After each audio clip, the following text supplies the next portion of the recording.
I am here in the garden and we have an awesome set of updates today because things are starting to grow. Let me show you what I'm talking about. Check this out. It's a zucchini and it's starting to bust out. This plant has begun producing some of its fruit. It's had some of the blooms that have been popped out for the last week or so, and this is the very first piece of produce that we've had come out. Now I'm watching the rest of the plants very closely because we have a lot of blooms that have popped out here over the last week or so.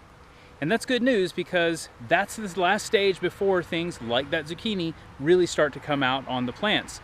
And then we get to watch that fruit grow and ultimately we get to harvest it. Now, you remember, we've told you all along on this vlog that we didn't have a lot of experience with being able to grow much in the way of plants in a garden. Our experience was in containers and that was really about it. So to see the very first piece of produce coming out of this garden, that's a big deal. We're really excited to see where that is. But the good news is it's not the only piece of produce that's starting to pop out. Now that's right, we've got other things that are coming up out of the ground, and one of those, while not technically produce, is something that we can harvest, and we have. And I've talked about this before. It's our mint. Look at all of this mint. I know it's kind of hard to see because there's still a lot of weeds in here. We just haven't had a chance to pull those out yet, but the mint's doing well. It's really healthy. Anna and Katie came out yesterday. They picked up a bunch of mint, took big stalks inside. Smells great, and they're gonna make some mint tea with it. We also took some to the kids' pediatrician because we had an appointment with her yesterday and she loves mint. But we also took some of the mint and we put it in the chicken coop. Why in the world would we put mint in a chicken coop? Well, for the simple reason that mint is something of a deterrent of natural insects, of things that might just be flying around or crawling around inside of the chicken coop. So we want to take care of our hens. We want to make sure that their space is nice and clean and healthy. Putting mint inside the chicken coop, one of the cool things that you can do that will help out with that. And if you want to know more about that, check out a blog called Fresh Eggs Daily. It's a gal up in the Northeast. Her name's Lisa. She does a great job explaining about how you can use mint and chickens to create an awesome environment. I also wanted to bring you down here where the blackberry and raspberry bushes are because I was super excited. Yesterday, I could see some little raspberries on a bush and I thought, hey, this is great. We're gonna be able to go out, we'll harvest them. That'll probably be all of this year's harvest. We'll take them inside, we'll eat them, we'll enjoy it. We'll have to split it like 3 different ways, but it's okay. We'll enjoy this one. So I came out here and, uh-oh, they're gone. So here's the thing that we learned. Yesterday evening, we were sitting in the dining room enjoying dinner, and Anna looked outside and said, look what's out in the back in the field. And like right here, there were 2 deer standing here. Now they were grazing because yesterday, the farmer that works this particular field, they came through and they're getting ready to collect all of the wheat straw, the winter wheat that's been growing out here. So they came through and kind of flattened a lot of this out, and that invited the deer to come out of the woods. So what I think happened is that the deer saw those tasty little raspberries and walked over and took it right off of the bush. It's really disappointing. I was kind of looking forward to enjoying those, but the plants are healthy and we knew we wouldn't get a lot off of them this year anyway, so they'll continue to grow. They'll come back next year. We'll get some then. Now, how about this? Are you ready for this one? This is something that we've worked very hard on, and we're excited because today, the very first sunflower of our little sunflower row popped out. They look really nice. We're excited about how they've come along, and there are several more that are probably just days away from popping open. So pretty soon, maybe even within the week, this entire little row right here will be alive with sunflowers. It's really fun to see those. They're not terribly functional for us. It's just something nice to look at, and we enjoy that. One of the other pieces of produce that's really been doing well, and we haven't talked much about them lately, are our strawberries. See, they're done, right? We had said before that this year we were pinching the blooms off. We did not want them to produce strawberries because we wanted them to focus on putting their runners out and seeing if we could get additional strawberry plants. We want those roots to go down nice and deep. We want it to be healthy, so that way next year it'll really be ready to produce.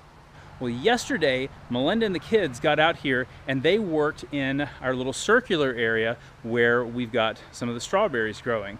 And they were doing a little bit of weeding and really just trying to take care of a few things just to get them in good shape for the rest of the summer. So let's take a look back yesterday to see what Melinda and the kids were able to do. Hello from the Modern Homesteader. We are enjoying the luxury of a low humidity day, and where we live in North Carolina, that is rare, especially towards the end of June. So we are enjoying some time outside. Lydia's chilling out on her little blanket, and I am pulling some weeds because our strawberry plants have gotten overrun. We need to get the weeds out so we can transplant the others, put some pine straw or mulch around them, and get them ready to be successful for the fall and for next spring. So you can see Elliot has been helping me, and we've pulled all that middle planter is full of weeds, so we're just pulling them and popping them in there right now, and then I'll move them. So they're cleaned out. They're doing pretty well. You can check them out and see. Strawberry plants are kind of cool. They have a mother plant, and then they have these children plants. And what they do is they run runners along the ground, and then these children's plants, they grow roots and root in. And then you snip them. You can only, I think I've got to look it up again. I think you're supposed to have no more than 3 children per mother plant, or else they're not going to be healthy. But then you snip them from the mom, and they are whole new strawberry plants that you're able to use. We're trying to get the weeds out from around them. I feel like we've said this a lot before, but a lot of homesteading, a lot of growing things in a garden just requires patience. You have to be willing to sacrifice this year in order to get something better next year. And that's really what we're hoping there with all of those strawberries. So overall, a pretty good day. It's really exciting to see things coming out of the ground. But now I gotta turn my attention to taking something down. Let me show you what I mean. We've got a good bit of land out here, and it's nice, it's a blessing to have that. But sometimes we get areas that they get overgrown. And we've got this entire line of trees around the back side of the property where a lot of these weeds just continue to grow up. I would love to pull out my hand weeding tool that I showed you a few weeks back, but that's just too much. This is too much of a job for a tool like that. So instead, I'm gonna have to break out my gas-powered weed eater, see if we can hack this stuff back. And I need to stay on this because there's a little bit of poison ivy in there. You gotta keep that down. The kids love to come and play up in this area. Plus, it's just part of taking care of your property. So let's get started.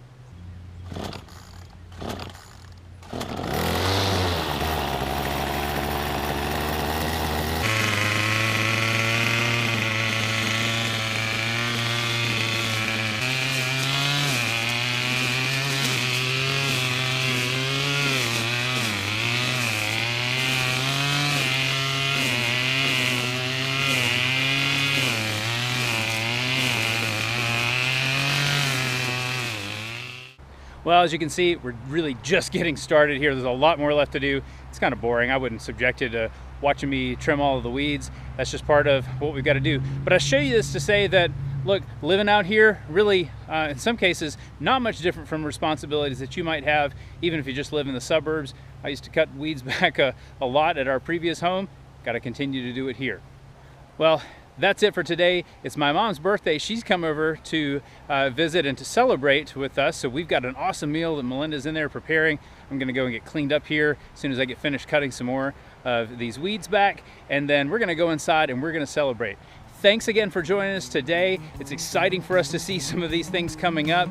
If you have questions or comments or things that you want to know about what's growing in our garden, please use the comments down below. We'd love to hear from you. And also, let us know what you're growing. Do you have something coming up in your yard or your sunflowers starting to peek out? We'd love to hear from you as well. Thanks again. We'll see you on Friday.